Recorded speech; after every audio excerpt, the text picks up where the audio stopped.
What is up, YouTube? Justin here, back with another Dev Diary video, and as you can see, I am really late, actually so late that it has been three weeks since I last did a Dev Diary. That was just because things came up. I recorded the Dev Diary video for about a week ago, and then as I was editing it, I realized it was kind of crap, and by the time I got it out, it was going to be like 2 days away from this one, so I said, screw it, I'm just going to roll all three of these in one big fat Dev Diary video. So there are actually three things. There were two. This one, number 24, is the one I'm most excited about, but let's go through them in the not the proper order. We're just gonna go through them as whatever order I feel like. Let's start with the Saints one, just because I think this is the least in terms of how important it is. I actually think the Saints and Ancestors thing is kind of cool. It just adds another RPG element to the game.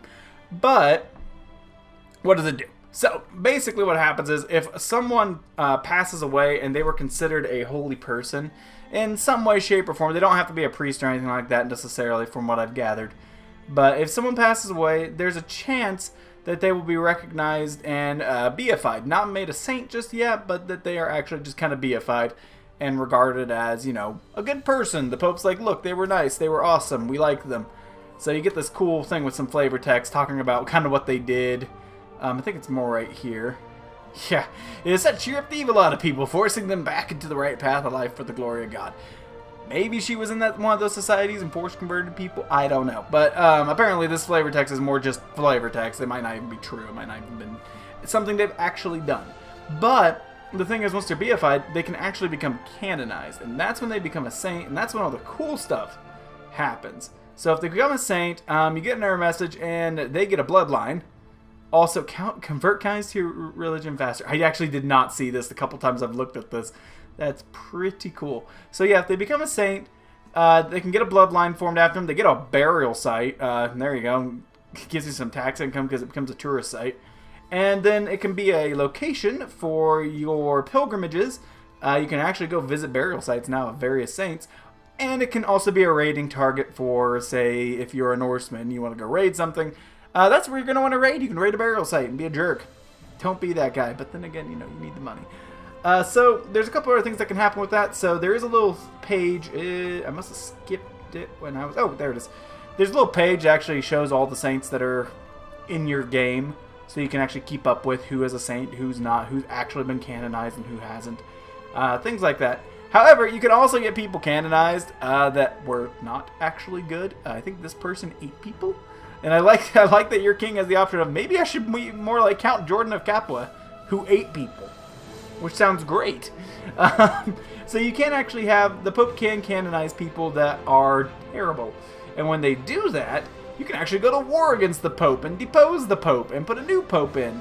I think that's kind of cool. You can actually do something to the Pope now. And then again, they actually have a bloodline. Monthly piety minus 0.1. Christian church opinion minus 5. Don't be of his bloodline. He was a terrible person. So the other things that can happen, if you're a pagan, when you reform, you can actually make a thing called ancestor veneration. Here it is. Where you can do the saints thing as well. In which case you have venerated ancestors. The difference is a venerated ancestor doesn't necessarily have to be a pious person. They could be a really good fighter. They could be really prestigious. You know, things like that. They don't... If you're reforming and making your own religion out of the pagan stuff, you're not going to necessarily want it to be, you know, a priest every time. Your religion might be valuing other things. Your religion might be valuing other things. Hopefully, I cut that out. Let's see. Next one. Dev Diary 2. About that, you know what? I was going to say this at the end. We're going to go ahead and do it now. So I called this. I feel like I actually said it in a video somewhere. I was really hoping they make Hellenism playable. Hey, look at that. Hellenism is playable.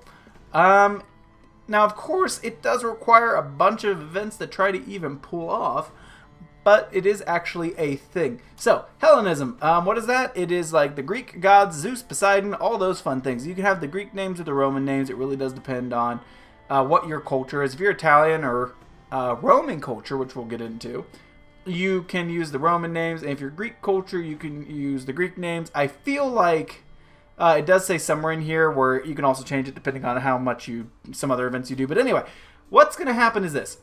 Hellenistic religion does not start in the game. It will only form under very precise circumstances, and if you don't even like the fact that it's there, you can turn it off in your game rules in the beginning of the game when you create it.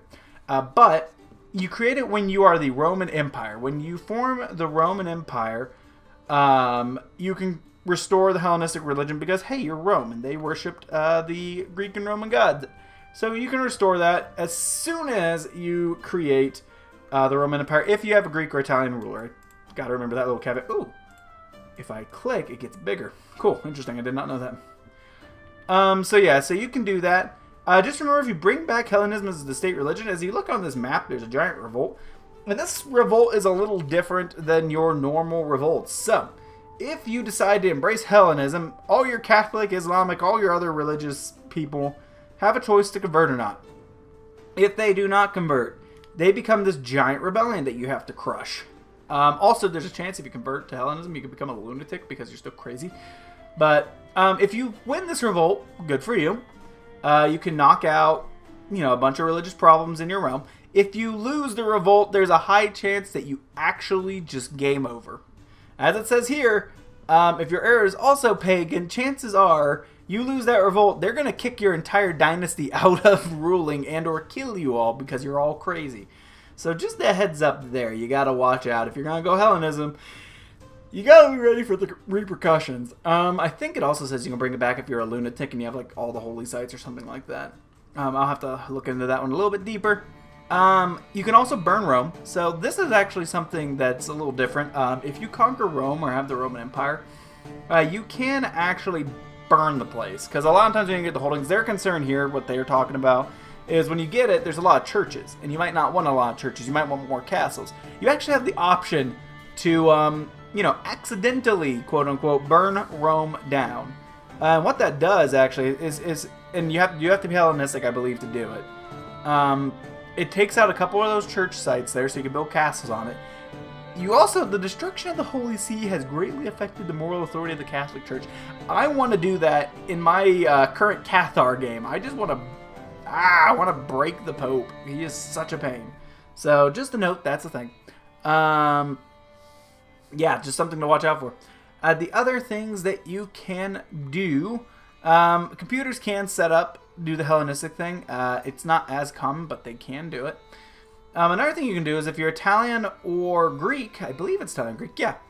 And you're either Christian or Hellenic, and you've restored the Roman Empire, I don't think you have to be able to... yeah, you don't have to be Hellenic. I actually got that wrong last time I recorded this video. You can be Christian, but you can do a Roman Renaissance. What that means is your people become Roman culture.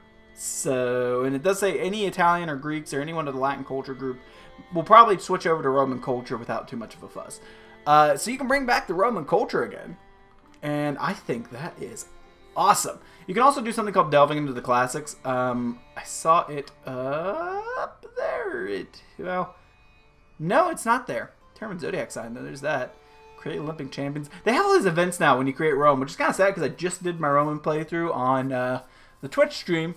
And we're basically done with that, but I'm thinking about we might do it again just because of all this fun stuff you can do.